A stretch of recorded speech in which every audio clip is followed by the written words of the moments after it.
You have a very unique record in my life. Do you know what that is?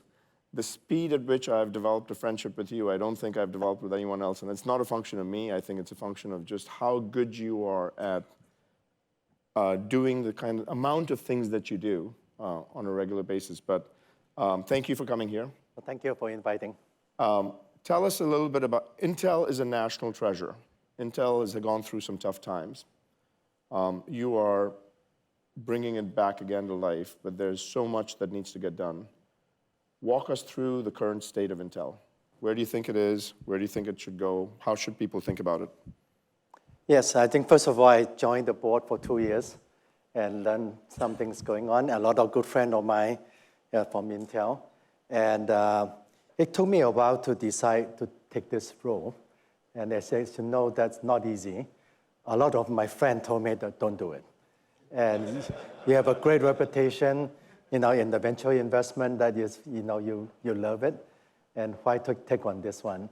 But finally, I decided, this is an iconic company. It's very important for the industry and also for United States. So I finally convinced my wife, let me do it one more. And so after Cadence, and he supported me to do it one more time. And just to update, I think I just passed 10 months, coming to 11 months. And I kind of call it marching off the map. So something that some of the surprises, I don't even know, you have to kind of reacting at the real-time basis and learn from it. So in some way, I think it's good to have. And then just update, and we have a very complex company. You have a Foundry that's strategically very important. Yep. And then the other part is the product. And then, so clearly you need to balance the two. And then the other part is... And do you believe your Foundry business becomes a general purpose Foundry that's outside of just your products? Yes, and so that's the intent.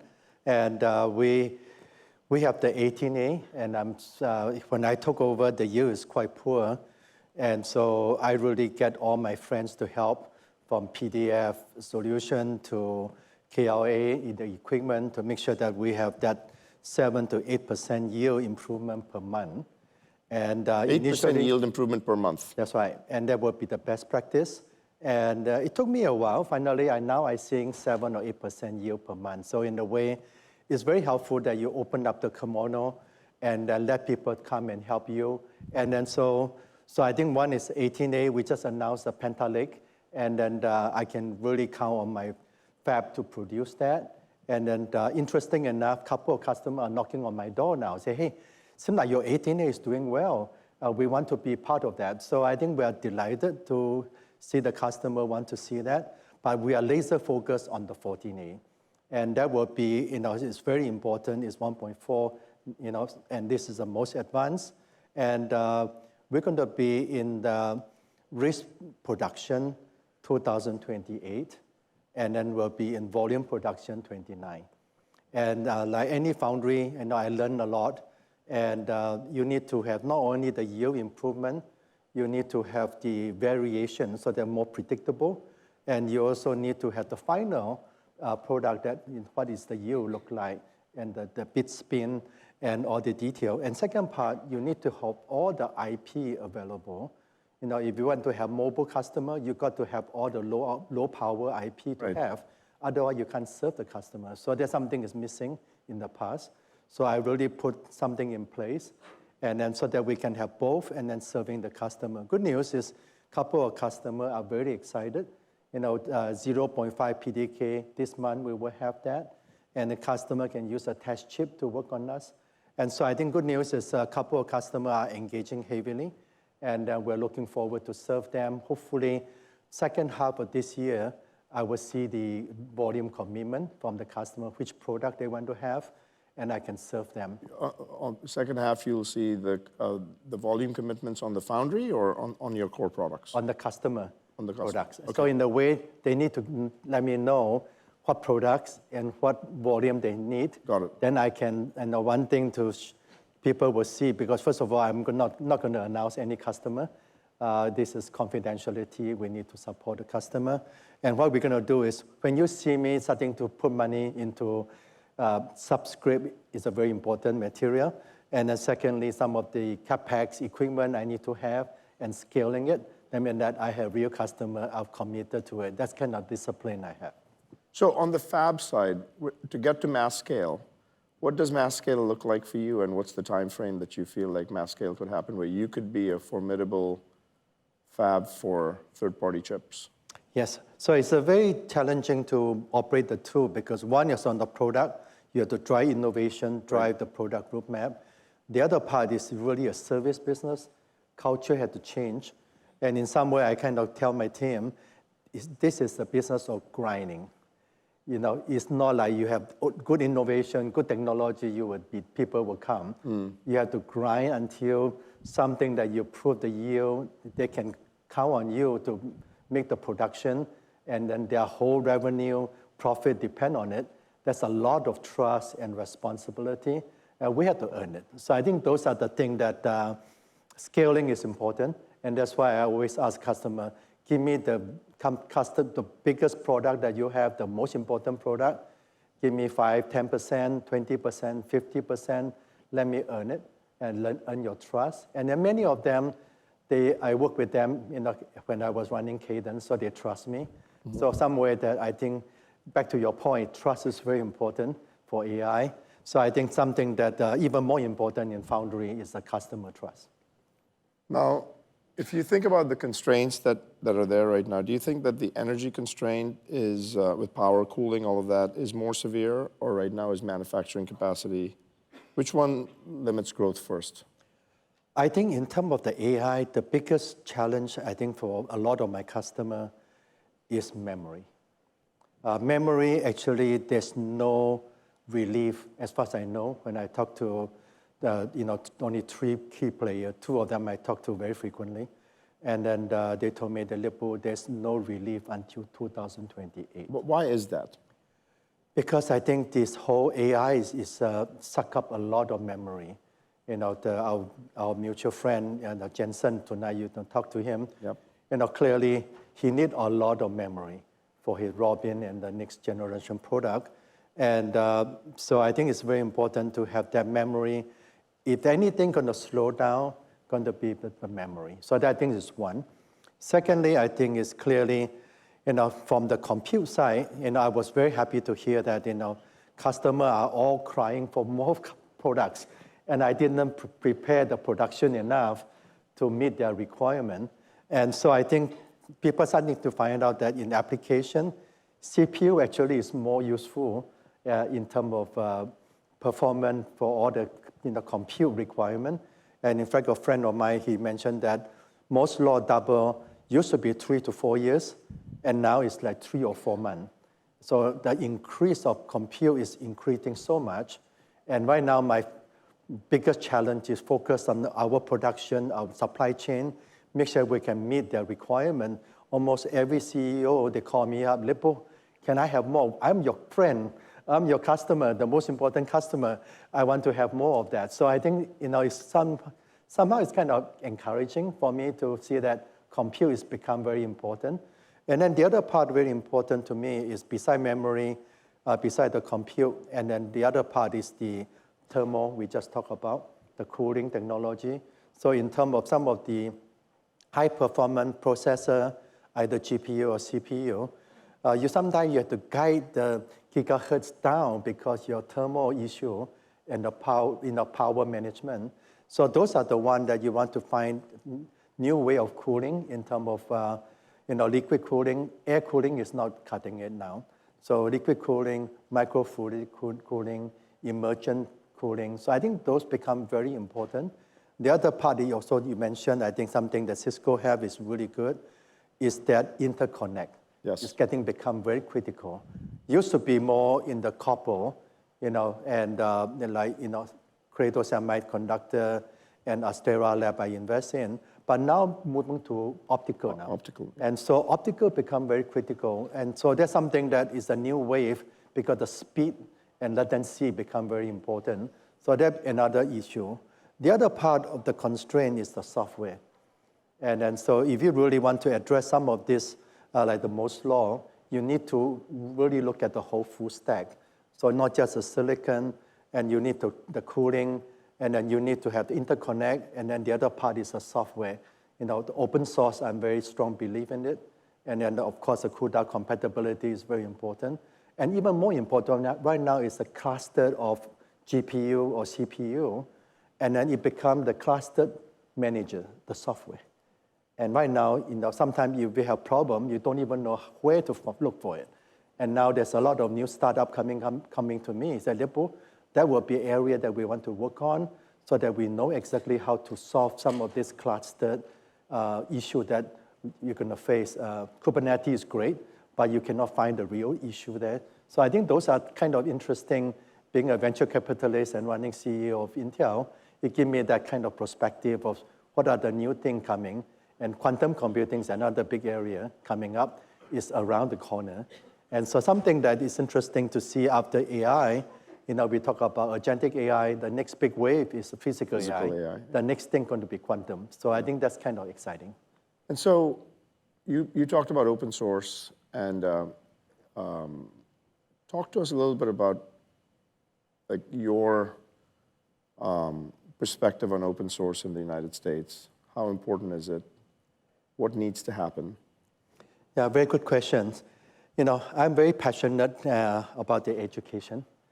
And, I'm involved with MIT, CMU, and Berkeley, and others. The key part is, one thing that I worry a lot is the fundamental research we're starting to not continue. A lot of university, the best professor being recruited out to Asia, to Europe. And so I think the fundamental research, some of the public companies like Cisco and ourselves, we have some short-term, mid-term requirement. You cannot invest into long-term, 10 years, 20 years from now. And so that part, to me, is an outcry on top of foundation research. The other part is the open source. I'm a big fan of open source. And frankly speaking, a couple of people very knowledgeable people that told me, Lip-Bu, we are behind China now. And so that's something that we have to pay attention. I think DeepSeek is just a wake-up call. But don't you think, to some degree, some of the models that are emerging in China are just pure distillations of the models that are here? And so at some point in time, if all you're doing is distilling the models, then the moment they can't really get that much farther ahead, or you don't think that's the case? They'll actually figure out a way to start creating original. Yeah, very good question. I thought that initially, they will be falling behind because they don't have the access to the most advanced GPU from NVIDIA, most advanced processor from many different players. But you will be surprised. Recently I was just try to recruit some of the top talent in CPU architect, and I found out that Huawei have 100 CPU architects, top notch. Mm-hmm. I was shocked. Yeah. And when I talked to them, why are you going there? And they said that, even though we don't have access to the best tool like EDA tool from Cadence and Synopsys, but we have the poor man way to do it, and we can do it. And I said, what about ASML equipment that you guys don't have? But I said, well, we are quietly building on it. Yeah. And so to me, they are just shortly behind us. And then if you're not careful, they will just leapfrog ahead of us. And what they've done is they've spent the calories on infrastructure optimization because they don't have the right chipset. Correct. And so if they're at 7 nanometer and we're at 2 nanometer, what they're offsetting that with, and they have unlimited power, yes, and they've got engineering capacity. Correct. That actually creates the caloric redirection towards making sure that you drive a certain level of infrastructure optimization. That's correct. I think the one thing that we are behind is, I think all the AI crowd, you need a lot of power. Right. And then if you look at US, the regulatory approval, and then it just takes longer to get that. In China, if they decided to have it, they quickly can get all the approval and get it done. So that's something that we have to pay attention. We may be falling behind. You're doing this within, you're investing in companies. What do you see open source development changing in the US materially, or do you feel like it continues on the foundation model side where it's going to be largely closed source and not open weights open source models? Good question. Some company, they call it open source, and then when they become successful, they become closed source. Closed source. And then so they block it out. So I think we have to continue encouraging open source. I think that's the best way of not repeating everybody's effort, and then so that we can really drive more successful improvement and quicker. But you almost need a business model where something else is able to go out and fund that. Yes. Because if you go just with open source, the training costs are so high that Yes. the economics don't work out. Whereas in China, it's different because the government subsidizes a lot of that. That's correct. And So I think, you know, how do we handle that? What's the game theory on our side? What do we do? I think, you know, a couple of my friends are putting a lot of effort in terms of rebuilding that open source community and even funding some of this, the best AI researcher to really do that. They even form a new institute rather than just university to fund some of this program. And I think I really encourage I jump on it because this is something that badly needed. Same thing for semiconductor. You know, I used to be, you know, the only guy venture investment, and until this AI take off, everybody knocking on my door. What is the next big deal that you are doing? And so I think overall, and I'm glad to see all my brother and sister from the VC side starting to pour money to VC to co-invest with me. I think in some way, I think we have to continue doing that. And then the other part is on the foundry side. You know, it's very important to have a US manufacturing foundry. That's why I decided to come in and double, triple down. It's a long-term business, but we just have to really do that because the industry need that, and the US need that. So I think overall, not just the process, also the advanced packaging. Mm-hmm. And that really become the bottleneck and something that we have to really continue to drive system wafer kind of packaging arrangement. And that's why we are investing in some of that and then some of the new technology to drive the packaging so that we can really help enable the AI driver and then to really take off. Does Intel build GPUs in the future? Yes, and I just hired the chief GPU architect, and then so he's very good. I'm very delighted he joined me, and it takes some persuasions. And then I told him that not just CPU, GPU is also very important, different application workloads, and so you have to really optimize. So I'm not hung up with just Xeon 86, and I also embrace RISC-V and ARM, and you got to be more flexible. And the key thing is more on the, it's kind of more the software layer that you have to drive down. From a software, I call it the software 2.0. Is define the software, you drive the hardware. So Intel's going to build CPUs, they're going to build GPUs, they're going to have their own foundry to build those CPUs and GPUs, and you're going to have a foundry that's going to be made at scale available to other manufacturers, and you will make sure that you partner with the other GPU providers. That's right. And some new material, like glass is a very good insulator. Mm-hmm. So we are double down on glass.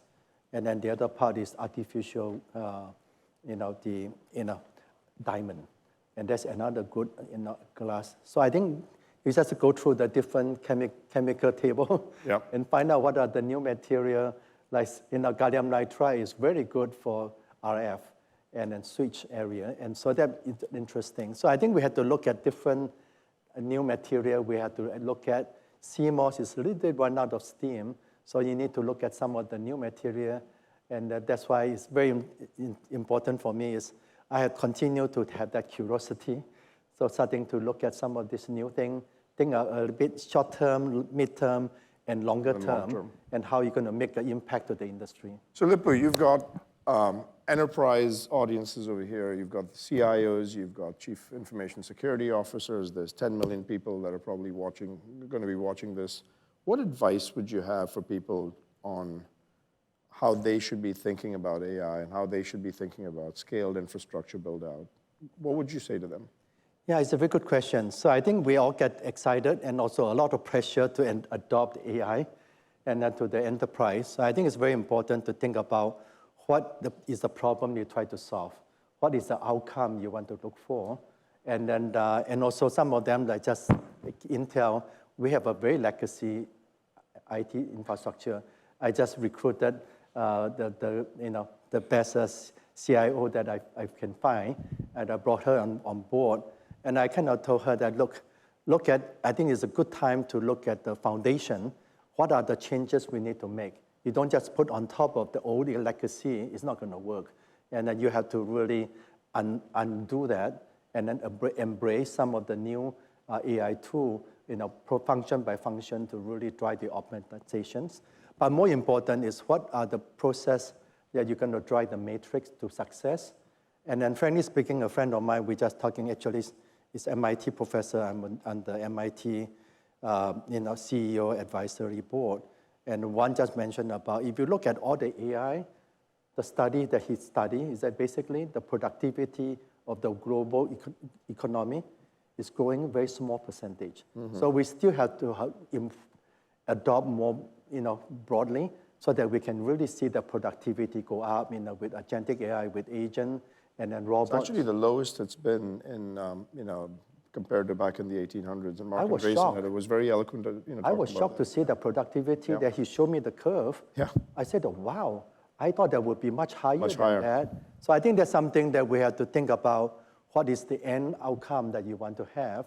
And then go back to foundation. How do we drive that? And then meanwhile, is keep ourselves accountability that able to really drive the productivity of the enterprise that you can measure, you can present to your board.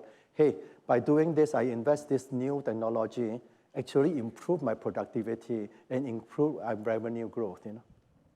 Lip-Bu, Intel is a national treasure, but so are you. Thank you for being here. Thank you for inviting.